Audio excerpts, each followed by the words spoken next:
भाइयों बहनों, हमारे सभी अधिकारीगण, पुलिस के सभी अधिकारीगण, हमारे जवान, पत्रकार मित्रों और छायाकार बंधुओं, मैं सबसे पहले तो देवभूमि उत्तराखंड के सम्मानित भाइयों बहनों को देश की आजादी की 75वीं वर्षगांठ अर्थात आजादी के अमृत महोत्सव की इस बेला में मैं आप सबको हार्दिक बधाई एवं शुभकामनाएं देता हूं। सर्वप्रथम मैं देश के लिए अपना सर्वस्व बलिदान करने वाले महान स्वतंत्रता सेनानियों, सैन्य एवं अर्धसैनिक बलों के जवानों को नमन करता हूं, उनको प्रणाम करता हूं। मैं उत्तराखंड निर्माण के लिए अपने जीवन की परवाह न करने वाले सभी अमर शहीदों और आंदोलनकारियों को भी इस अवसर पर श्रद्धापूर्वक नमन करता हूं। भाइयों बहनों, इस महान राष्ट्र की स्वतंत्रता के 75 वर्ष पूर्ण होने के ऐतिहासिक क्षण के हम सभी साक्षी बन रहे हैं। यह हमारे लिए गर्व का विषय है। हमारी ये पावन भूमि सदियों से समूचे विश्व को सांस्कृतिक, आध्यात्मिक, राजनीतिक और कूटनीतिक हर क्षेत्र में उचित मार्ग दिखाने का कार्य करती रही है। भारत की इसी महिमा का गुणगान करते हुए राष्ट्र कवि श्री मैत्री शरण गुप्त जी ने लिखा था, मस्तक ऊंचा हुआ मही का, मस्तक ऊंचा हुआ मही का, धन्य हिमालय उत्कर्ष, हरि का कीड़ा क्षेत्र हमारा, भूमि भाग्य सा भारतवर्ष, भूमि भाग्य सा भारतवर्ष। ऐसे अद्वितीय राष्ट्र में जन्म लेना और मां भारती की सेवा का अवसर पाना हम सभी का परम सौभाग्य है।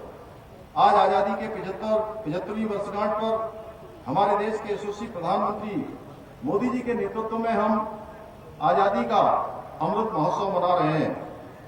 हमारे महान स्वतंत्रता सेनानियों और शहीद वीर जवानों को समर्पित यह अमृत महोत्सव नए और आत्मनिर्भर भारत का निर्माण का भी संकल्प है। राष्ट्र के प्रति हमारा कर्तव्य है कि आजादी के इस अमृत काल में हम अपनी सामूहिक प्रतिबद्धता का प्रदर्शन करते हुए भारत को वैश्विक महाशक्ति बनाने का प्रण लें। हम साथ चलें, मिलकर चलें, मिलकर सोचें, मिलकर संकल्प लें और मिलकर देश को आगे बढ़ाएं। मुझे गर्व है कि आज देश के यशस्वी प्रधानमंत्री नरेंद्र मोदी जी के नेतृत्व में राष्ट्र के प्रति समर्पण का और संकल्प का एक नया भाव जागृत हुआ है। हमारा देश आज पहले से कहीं अधिक संगठित, सशक्त और सुरक्षित हो रहा है। देश के घर घर में फहराता तिरंगा दुनिया को एक भारत श्रेष्ठ भारत का संदेश दे रहा है। भाइयों बहनों, हम आजादी के अमृत काल में प्रवेश कर रहे हैं। प्रधानमंत्री मोदी जी के नेतृत्व में सनातन संस्कृति के साथ साथ नए भारत का भी निर्माण हो रहा है। आज भारत की पहचान एक गौरवशाली भारत, एक शक्तिशाली देश के रूप में इसकी पहचान हो रही है। देश आज हर क्षेत्र में नई ऊंचाइयों को छू रहा है। प्रधानमंत्री जी के नेतृत्व में भारत का मान सम्मान और स्वाभिमान पूरी दुनिया में बढ़ा है। आज पूरी दुनिया भारत की ओर देख रही है। अमृत काल में देश के स्वर्णिम विकास की नींव रखी गई है। सबका साथ, सबका विकास, सबका विश्वास और सबका प्रयास का मंत्र देश में विकास की नई गाथा दिख रहा है।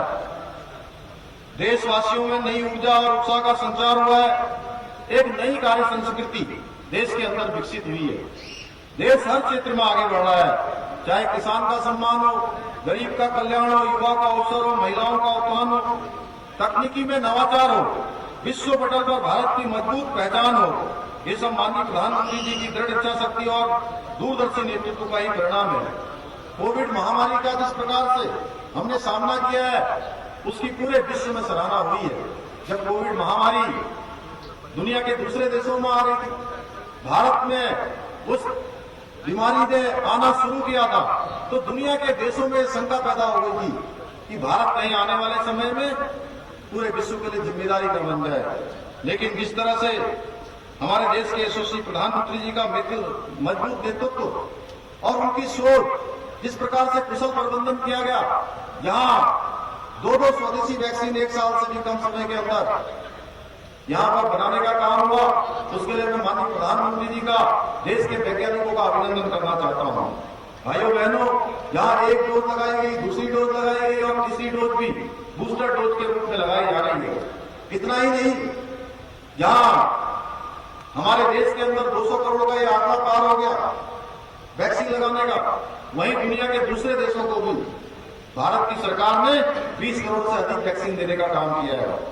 यह हमारे यशस्वी प्रधानमंत्री जी का मजबूत नेतृत्व है, जिससे इतिहास की अनेक समस्याओं का समाधान हुआ है। हम सबके आराध्य देव भगवान श्री राम का मंदिर बनने का मार्ग प्रशस्त हुआ है।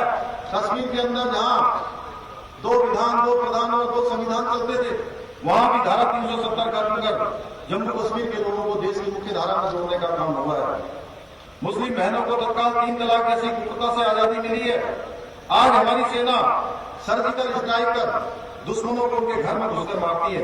भाइयों बहनों, प्रधानमंत्री जी का उत्तराखंड से विशेष प्रकार का लगाव किसी से छुपा हुआ नहीं है।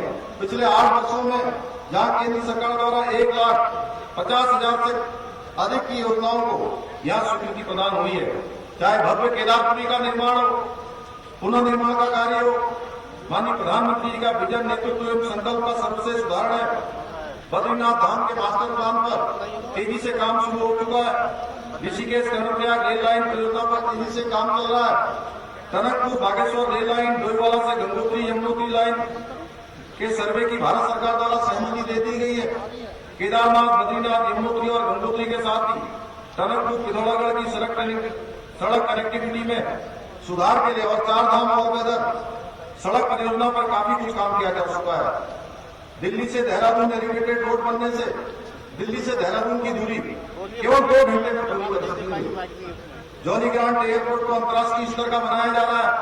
उधम सिंह नगर में ग्रीनफील्ड एयरपोर्ट भी विकसित किया जा रहा है। जल जीवन मिशन में हर घर नल से जल के अंतर्गत राज्य के ग्रामीण क्षेत्र के 7 लाख से भी अधिक परिवारों को कनेक्शन दिए जा चुके हैं। भारत सरकार द्वारा स्वीकृत Uttarakhand integrated horticulture development project horticulture के क्षेत्र में मील का पत्थर साबित होगा। देहरादून और मसूरी में विश्व स्तरीय ट्रांसपोर्ट इंफ्रास्ट्रक्चर के लिए भारत सरकार द्वारा 1750 करोड़ की परियोजना स्वीकृत की गई है। इसी तरह हल्द्वानी में इंफ्रास्ट्रक्चर डेवलपमेंट के लिए केंद्र सरकार के द्वारा 2000 करोड़ की योजना स्वीकृत की गई है। नमामि गंगे कार्यक्रम के तहत 31 नए सीवरेज ट्रीटमेंट प्लांट का निर्माण किया जा चुका है। गंगा नदी में प्रदूषण के रोकथाम के लिए 128 नालों को टैप किया गया है। जमरानी बांध बहुउद्देशीय परियोजना से नैनीताल और उधम सिंह नगर के तराई भावर क्षेत्र लाभान्वित होंगे। सोन बांध परियोजना से देहरादून में वर्ष 2000